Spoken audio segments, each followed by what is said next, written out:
All right, so 7.1 is the next section that we're covering, and it's exponential graphs, exponential functions and their graphs. Now, the reason this is an exponential is because the variable, the x, is up in the exponent. These things are very neat to graph. And it's very appropriate that we're talking about exponential functions when we're dealing with the coronavirus and how it is growing, because it's spread exponentially, and that's why we're stuck at home right now, so that we can stop the exponential growth. That'll make sense later on when we actually do some word problems and show you what exponential growth really looks like. But right now, let's just do the basic stuff and start drawing graphs.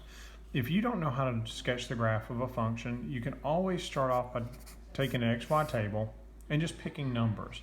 Stuff like -2, -1, 0, 1, 2, 3, and plug in those x's and get a y out. And those will be points that'll be on the graph, and you just connect the dots. If you put a -2 in there, remember 2 to the -2. 2 to the -2, negative exponents tell you to flip the thing over. It becomes 1 over 2 squared, which is 1/4. So that means when you plug in -2, you get 1/4. You plug in -1, you get 1/2. You plug in 0, don't get caught on this one, 2 to the 0 power, anything to the 0 power is 1. Don't forget that one. That's one people like to say is 0, and that's just bad. 2 to the first is 2, 2 squared is 4, 2 cubed is 8, and so on. So let's draw the picture of this. This is not how you're going to graph it from here on out. I'm going to show you the fast way to get there, but you're going to plot these points, and let's look at these things, okay? Let's get the x table set up here, go backwards, forwards, 3, -3.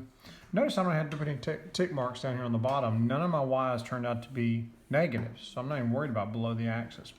But if you plug in these points, -2 and just 1/4, that's -2 and 1/4. That's really close to 0. It's not quite 0. -1 and 1/2 is about right there. 0, 1 goes right there. 1, 2, 2, 4, and 3, 8. Now, if you'll see this, the next one's going to be way up here. If you did 4 16s way off the graph, going that way, it's going to get smaller and smaller. This picture is going to look like a little ski slope where it just takes off quickly. And when people are talking about how things grow exponentially, this is what they're talking about, is it doesn't just grow steadily and steadily. It takes off. It starts off a little slow and then just takes off. And that's what this is doing. Now, the way that you're going to sketch the graph of these things when you come across them is if you plug in a 0, that's going to be your point right there. If you plug in a 0, 2 to the 0 is 1, so you know it goes through 0, 1.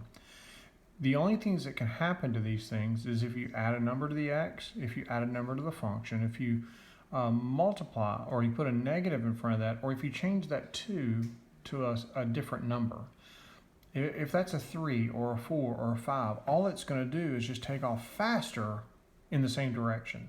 So it's still going to go higher, faster. It's still going to be a ski slope facing upwards, okay? So left to right, it's just growing quickly. All right, we're going to see what happens if that's not a bigger number, if it's a smaller number on the next example. So when it's time to sketch the graph of this stuff, start off by plugging in 0 just to make sure that you know where you are. It's 0, 1. And decide left or right it's going up because the 2 is positive and 2 is bigger than 1. That's actually the rule. All right.